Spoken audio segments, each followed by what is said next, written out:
my history as an artist. When I was just a baby, a really little baby, my mom moved to Sunset area in Southern California on the Sunset Strip, and she was actually dancing in a nightclub with snakes, and I fell in love with reptiles at a very young age, and I would hang out in the backstage with all the reptiles that all the ladies would dance with. I don't know, I guess it was a thing. And Jim Morrison used to frequent the place and leave his jacket there pretty much daily, and then he would stop by my mom's house because he knew where she lived and drop it off. So I kind of, for most of my life, I thought Jim Morrison was actually my illegitimate father, and because my mom thought it was weird that I liked the Doors so much.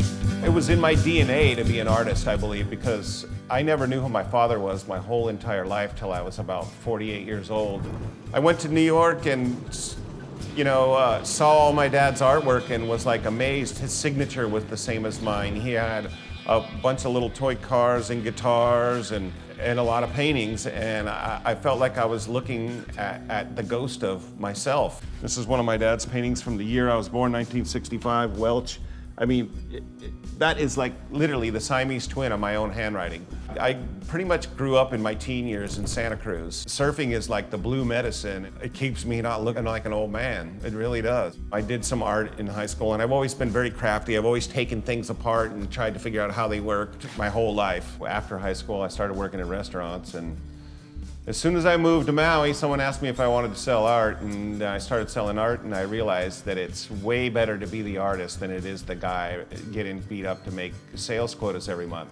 So watching the artist paint on Friday night was like amazing to me, and it inspired me. And so I joined Lahaina Art Society, and they juried what I had put together and voted me in. Having a little craft fair booth at Maalaea Harbor after about 6 months of painting, I decided I was gonna get fired from my art gallery job and paint my own art, and apparently it worked out.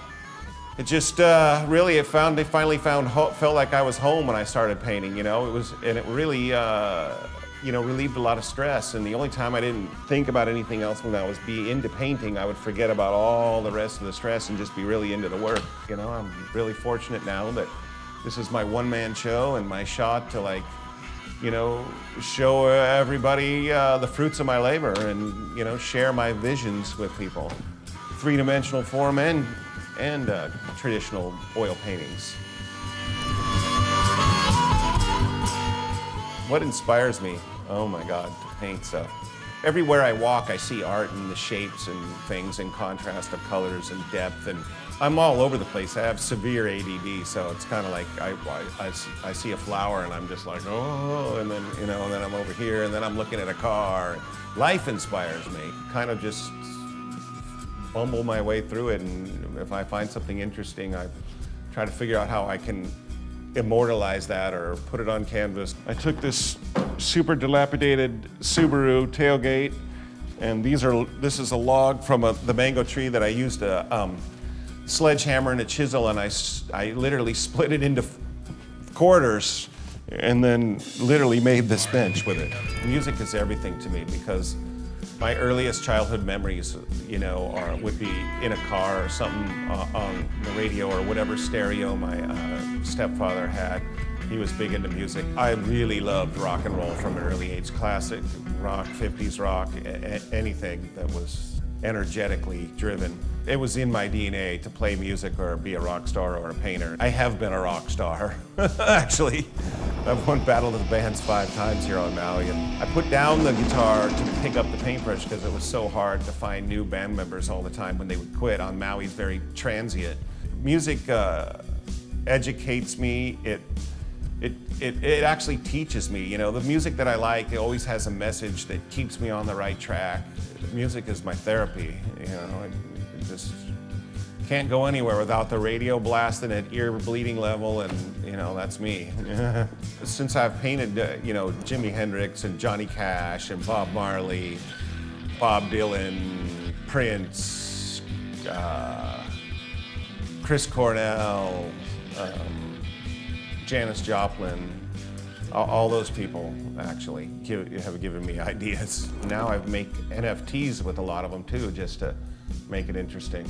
It's a non-fungible token, and what that really is you've heard people talking about cryptocurrency and everything.